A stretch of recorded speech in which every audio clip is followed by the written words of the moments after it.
Voltamos, juntos agora no segundo tempo. Nesse segundo tempo da primeira aula sobre direito das obrigações.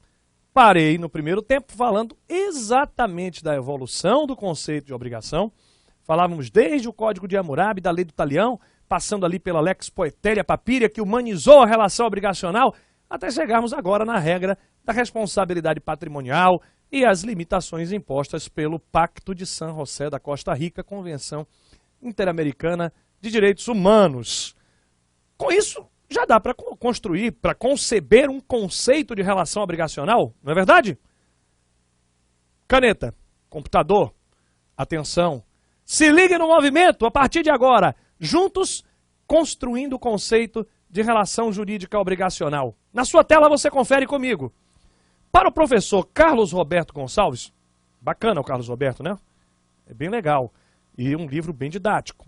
No conceito do Carlos Roberto Gonçalves, a obrigação é o vínculo jurídico que confere ao credor o direito de exigir do devedor o cumprimento de uma determinada prestação.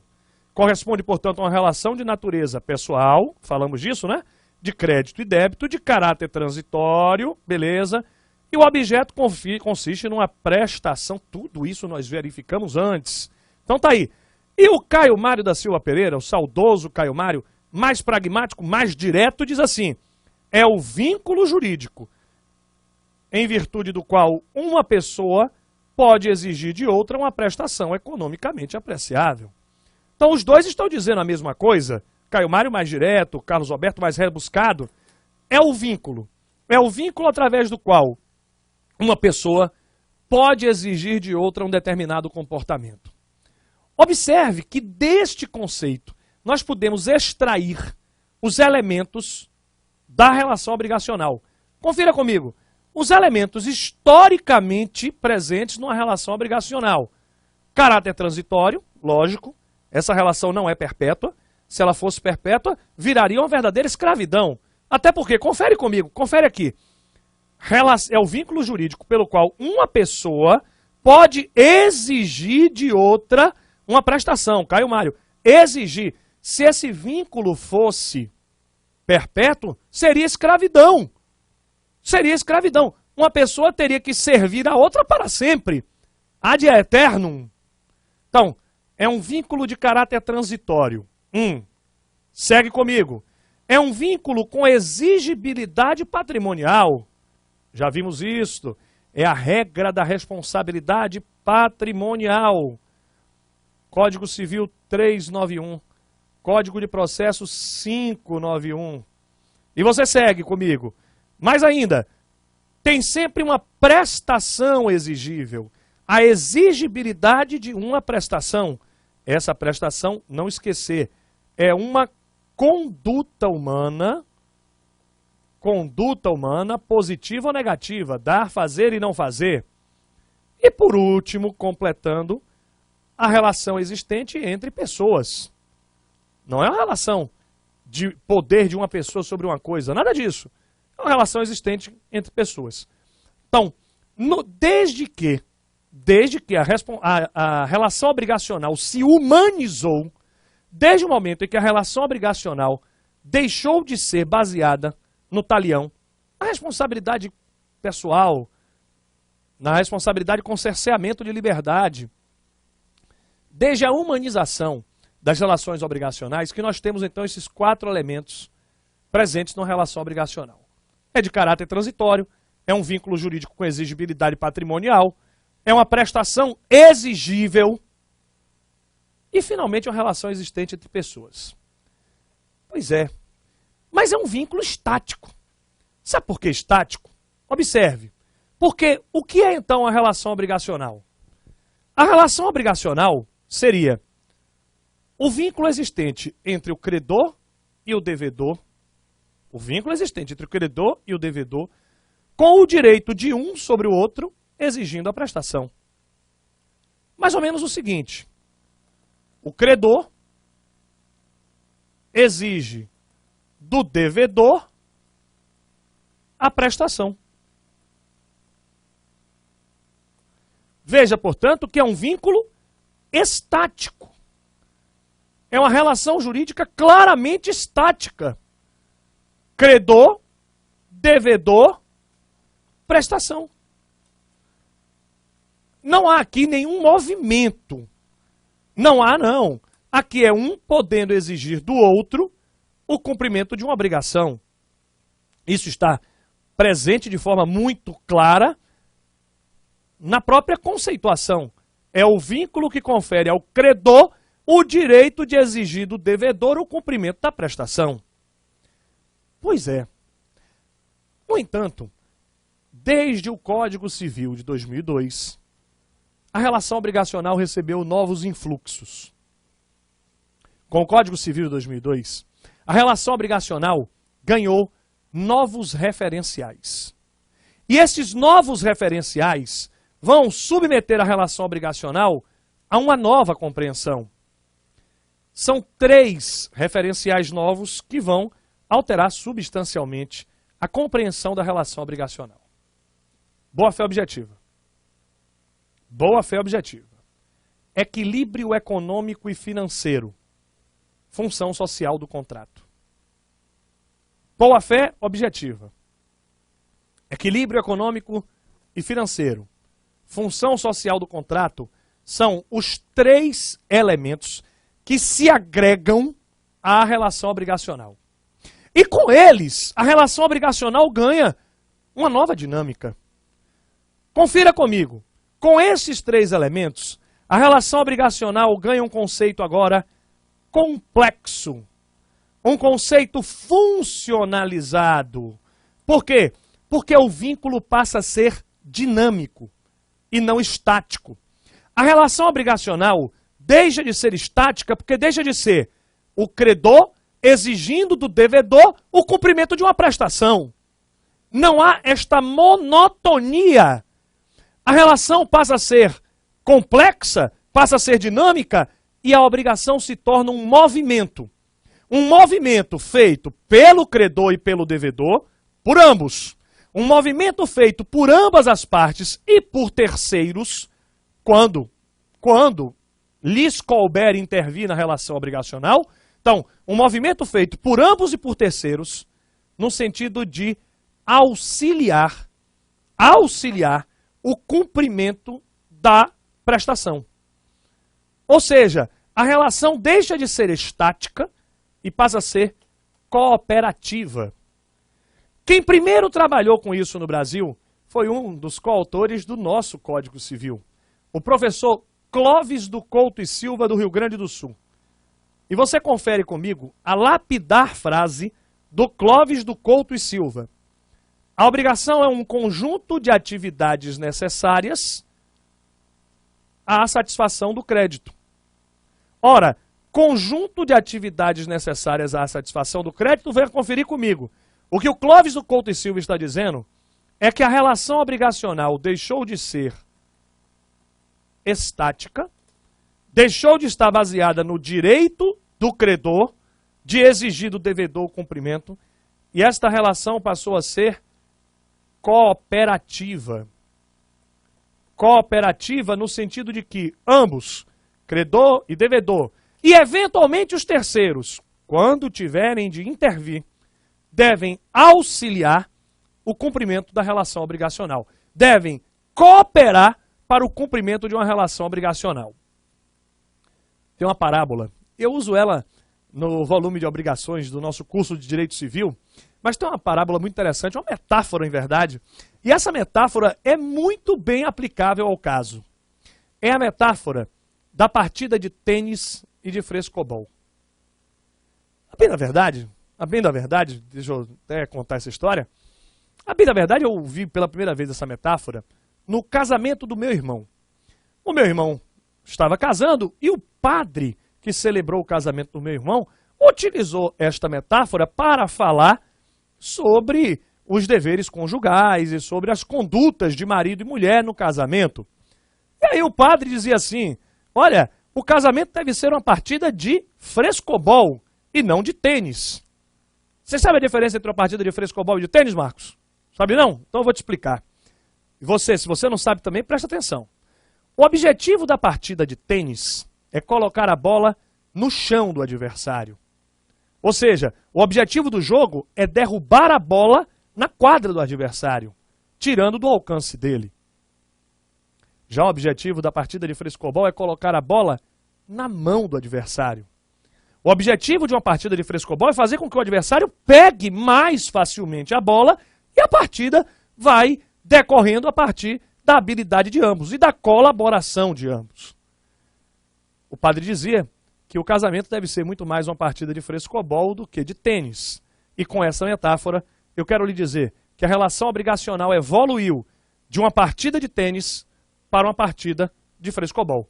Evoluiu na medida em que, no Código 16, era o interesse do credor de ver satisfeito o seu crédito, custasse o que custasse. Era o credor que tinha direitos e o devedor que tinha obrigações, e nada mais. E nada mais. Agora é diferente. Agora, você já pode perceber, nós vamos ter uma relação obrigacional complexa. Ambos assumem deveres recíprocos, cooperando, colaborando para a satisfação do crédito. Observe, a relação obrigacional não deixou de tender à satisfação do crédito. A relação obrigacional não deixou de estar baseada e fundamentada na satisfação do crédito, de jeito nenhum.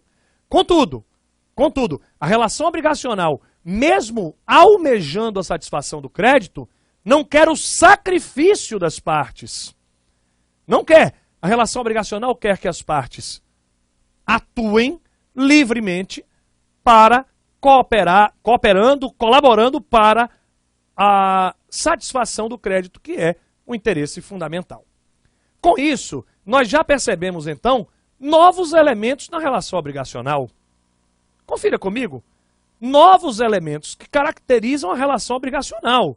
Já não mais aqueles clássicos elementos apenas. Não só aqueles, né? Aqueles elementos clássicos, caráter transitório, exigibilidade patrimonial, relação entre pessoas, tudo isso permanece. Mas ao lado daqueles elementos clássicos, são agregados novos elementos. Confira comigo.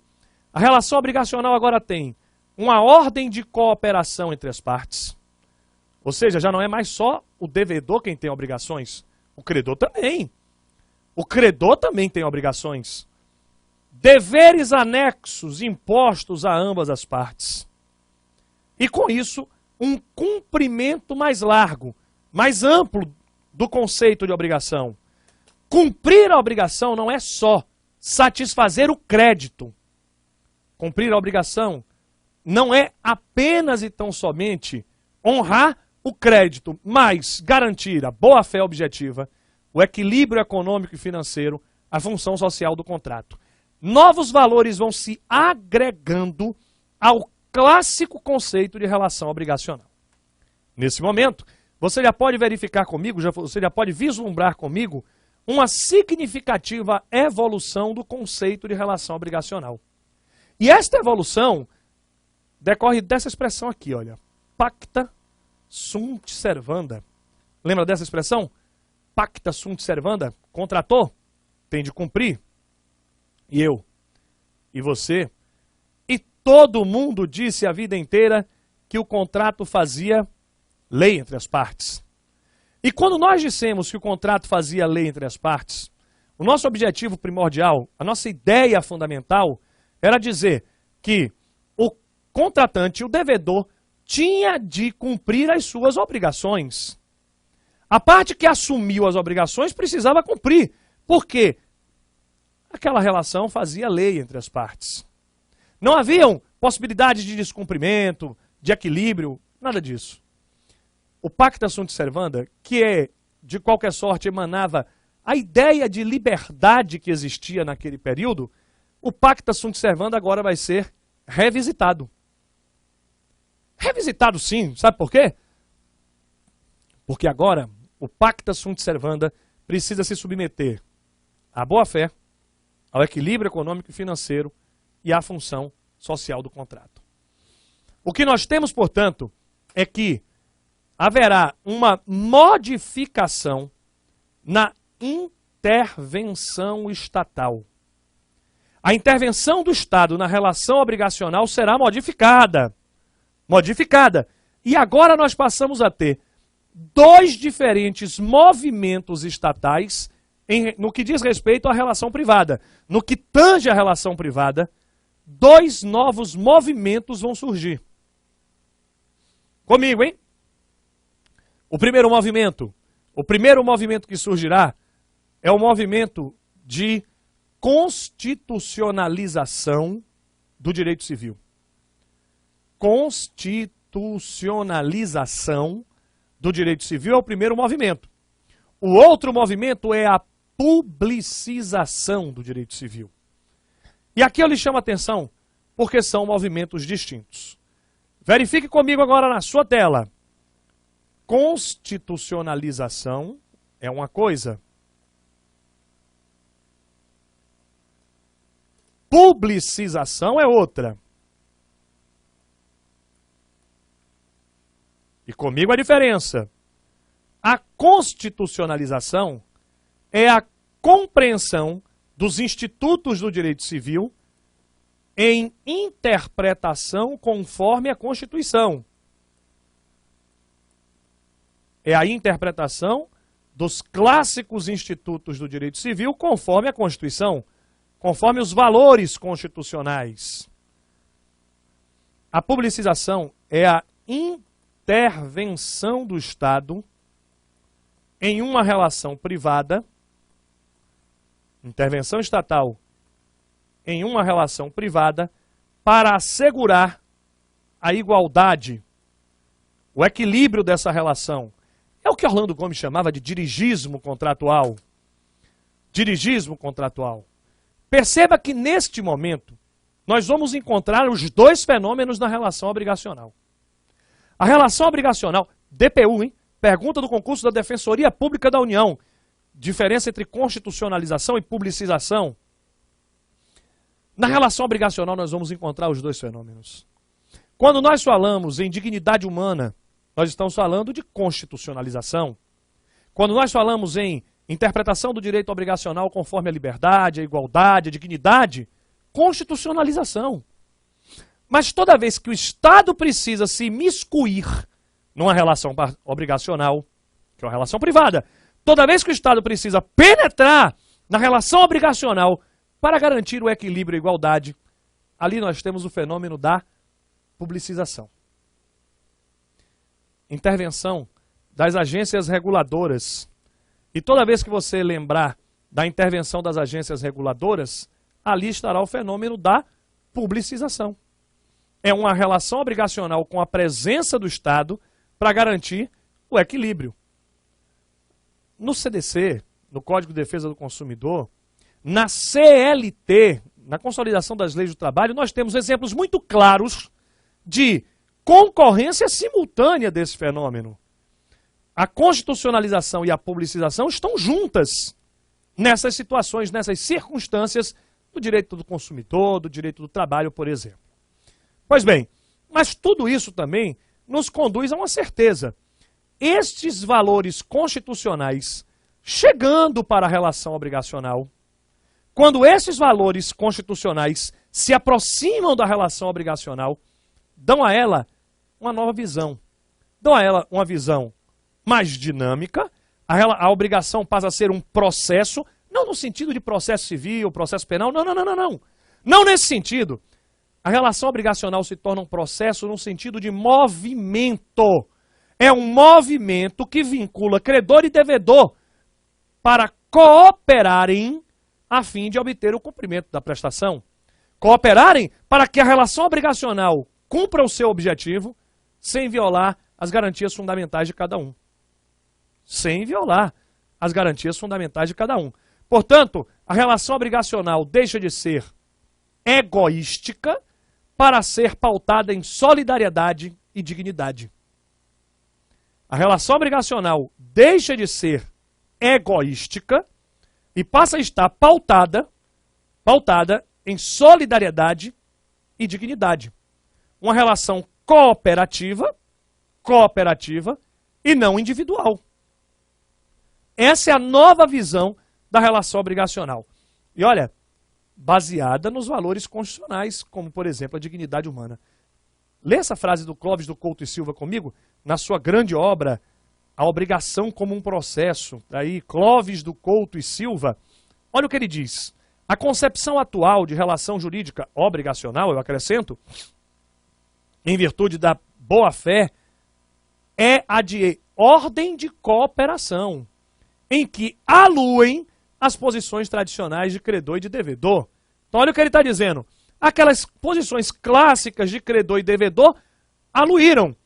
Aluíram porque foram tragadas pelo tempo em razão da boa-fé objetiva, estabelecendo deveres anexos de colaboração, de cooperação. Disso não difere, talvez, o civilista mais importante vivo no mundo atual. Atualmente, dos civilistas vivos, talvez esse aí seja o mais famoso, mais conhecido. E as obras dele, inclusive, vertidas para o português. Está aí o nome dele, Pietro Perlingeri, é italiano. E o Perlingeri, Perfis do Direito Civil, diz basicamente a mesma coisa que você leu há pouco comigo, está aqui do Clóvis do Couto e Silva. Olha o que diz o Perlingeri.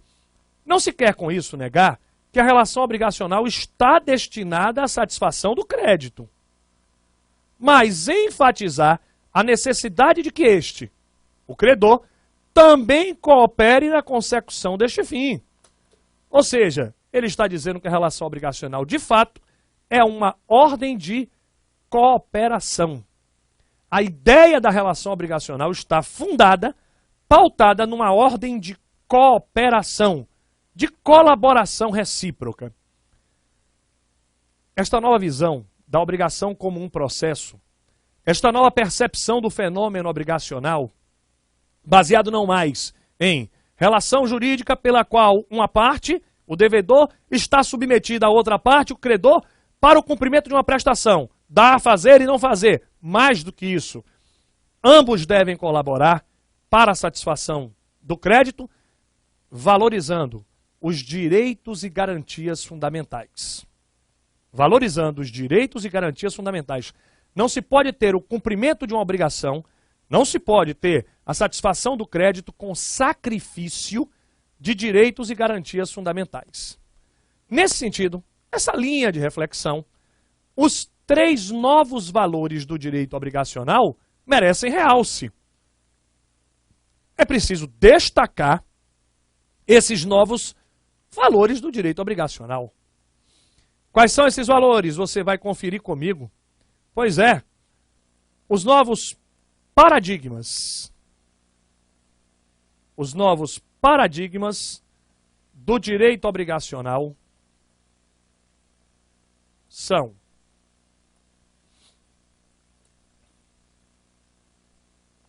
boa-fé objetiva.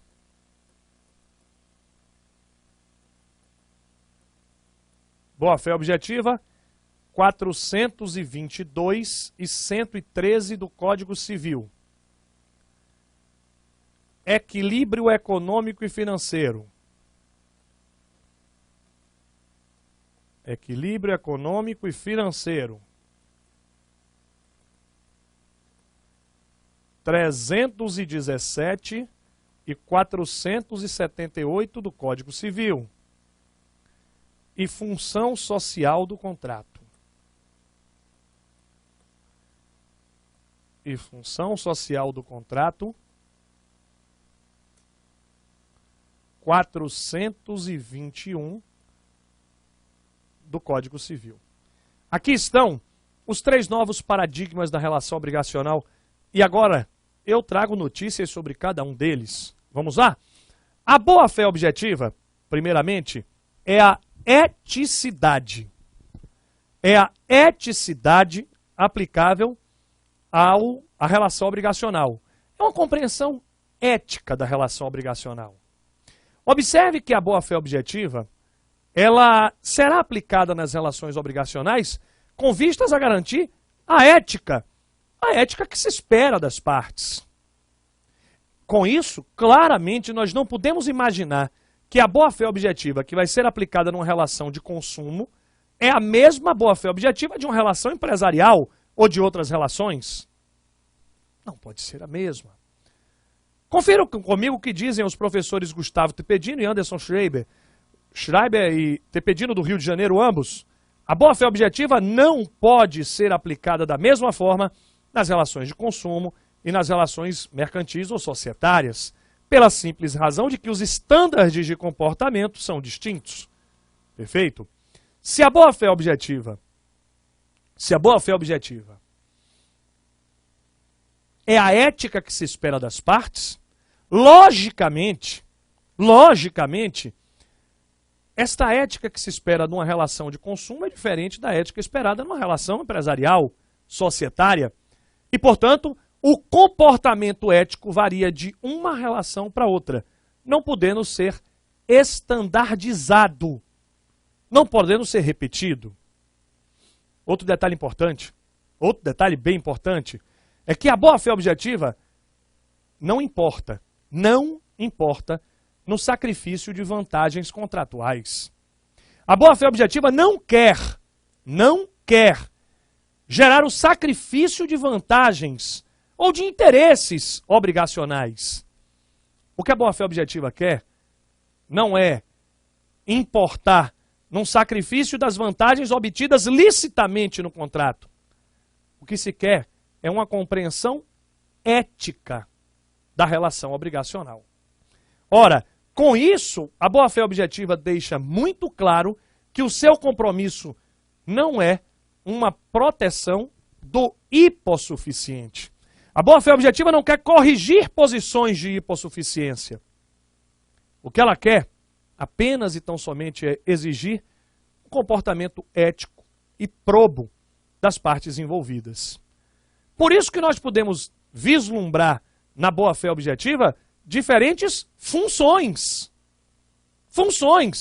A boa-fé objetiva serve com 3 diferentes funções. Função interpretativa. Interpretar a relação obrigacional pela ética que se espera das partes. Função integrativa. E a função integrativa significa estabelecer deveres anexos. Estabelecer deveres implícitos. Estes deveres anexos, implícitos, estarão ali, queiram as partes ou não. E com isso, com esses deveres anexos, o conceito de adimplemento obrigacional se alargou. Esse conceito se ampliou porque adimplir agora não significa tão somente cumprir a obrigação, mas cumprir também os deveres anexos. É o que se chama violação positiva de contrato. Lembra dessa expressão? Violação positiva de contrato é quando a parte cumpre todas as obrigações contratuais, mas descumpre os deveres anexos. Tem um exemplo muito interessante. São Paulo, uma empresa foi contratada para fixar 20 placas de outdoor na cidade com propaganda de um produto dirigido à classe A. 20 placas de outdoor com propaganda de um produto dirigido à classe A. Ela fixou as 20 placas de outdoor pela periferia e subúrbio. Bom, cumpriu a obrigação, fixou 20 placas de outdoor, mas não cumpriu os deveres anexos. Então aqui tem violação positiva de contrato. Tudo isso decorrendo aí, percebido a partir dos deveres anexos. Função integrativa. E finalmente a função limitadora ou restritiva. Essa função limitadora ou restritiva significa que a boa-fé objetiva impede o exercício de direitos obrigacionais de forma abusiva. Um exemplo? Anatocismo. Juros compostos ou juros sobre juros. O STJ vem dizendo que o juiz pode controlar a relação obrigacional para evitar anatocismo.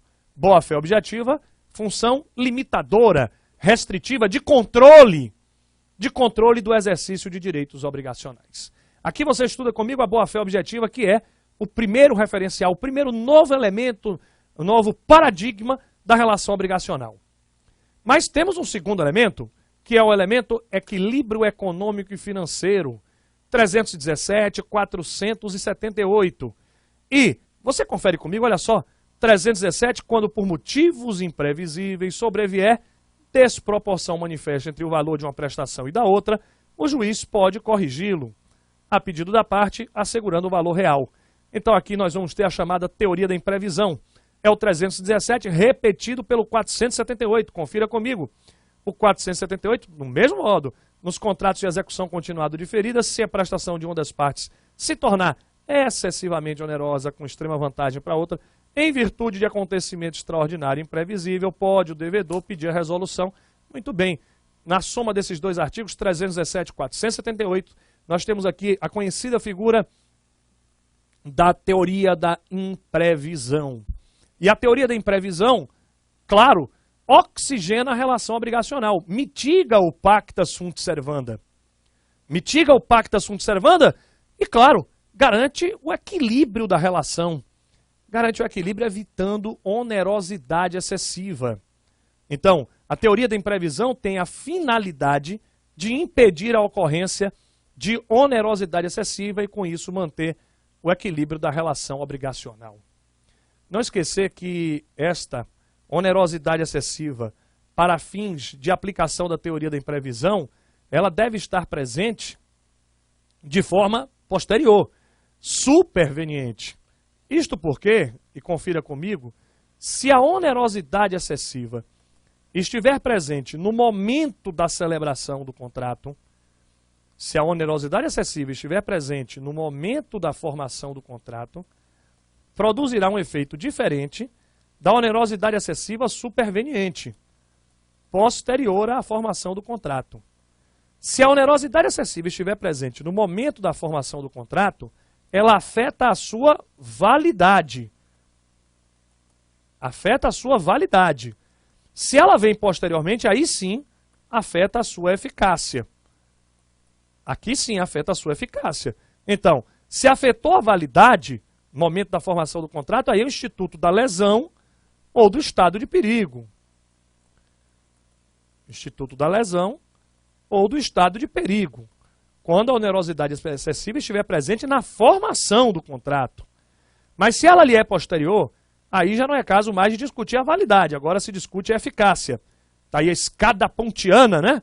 Os planos do Ponte Miranda. Aí será caso de revisão ou de resolução de contrato. Revisão ou resolução de contrato quando a onerosidade excessiva se apresentar posteriormente à formação do contrato. São planos diferentes, são planos distintos. Evidentemente, de um jeito ou de outro, a relação obrigacional não quer a onerosidade excessiva. Terceira e última diretriz é a função social do contrato. Função social do contrato é a terceira e última diretriz do direito obrigacional. Dela eu falo daqui a pouquinho. Na volta do segundo intervalo. Espera um pouquinho, eu volto já já.